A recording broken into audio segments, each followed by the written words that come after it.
What is up, guys? Ian here from Co-Create Today, taking that mindset of lack to a mindset of abundance. Today I just want to talk about going to your silent place, or going back to a place where you can really ground yourself and have the privacy that you need. I feel like too many of us nowadays kind of lack privacy because we've let people in so far. You've almost opened up the door and left the door open, and we really have kind of neglected the idea of privacy in a way, both on social media and on just regular day-to-day life when we're around people. And it's just really interesting because privacy is one of those things that should be only kept with you and maybe a loved one, or someone who actually really cares about you, and it really shouldn't be anybody else's business. However, I feel like a lot of people nowadays post too much on social media, or they just say too much in public, and it really devalues their self of privacy. And I feel like that's a very crucial thing to have in order to really be able to know who you are when no one's looking.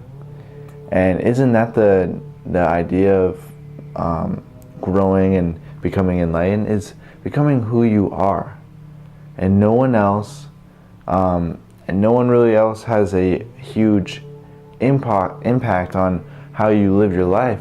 You're living your life to your fullest means, and those means are only indicated from how you feel about them, not how other people feel about them. So how can we give ourselves a better sense of privacy? Well, the easiest thing for me is to start going outside into nature.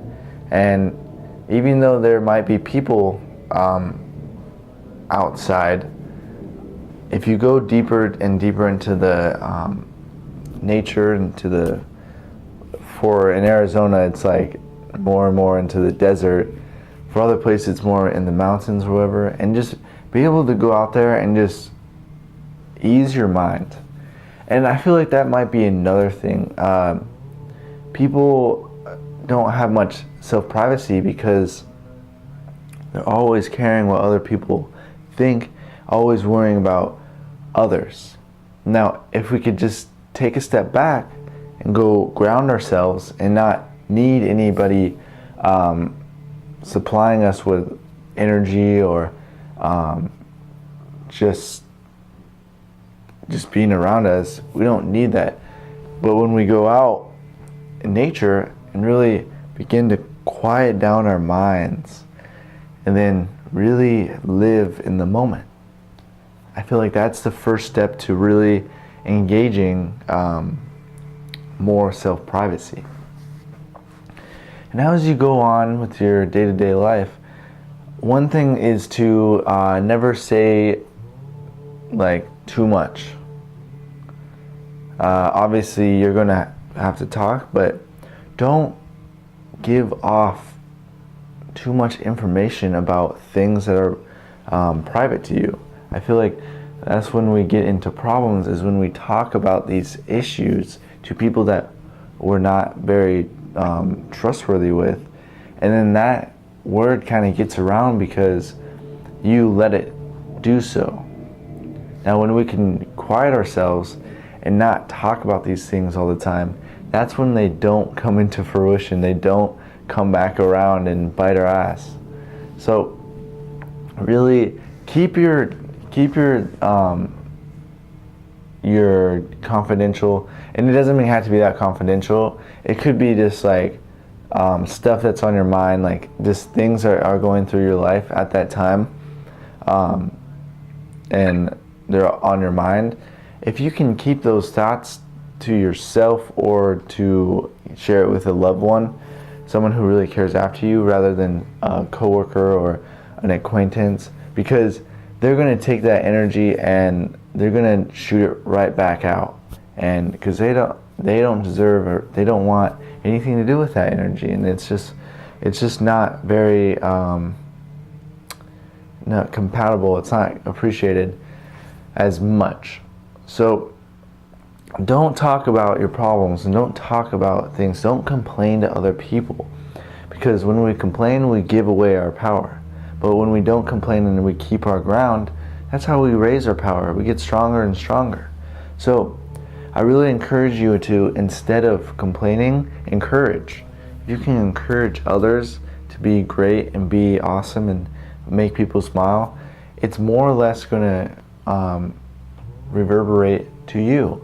You're going to be a person who's making people smile more and making people happy, just because you set that intention for someone else, thus implying that you're intention setting yourself. So I like to think of it kind of like that way, like the things I talk about, the things that I encourage people to do, and the things that I'm doing should all be a kind of a reciprocation of what I'm doing and how I'm making other people feel. Because obviously we don't want to be preaching things that we don't do.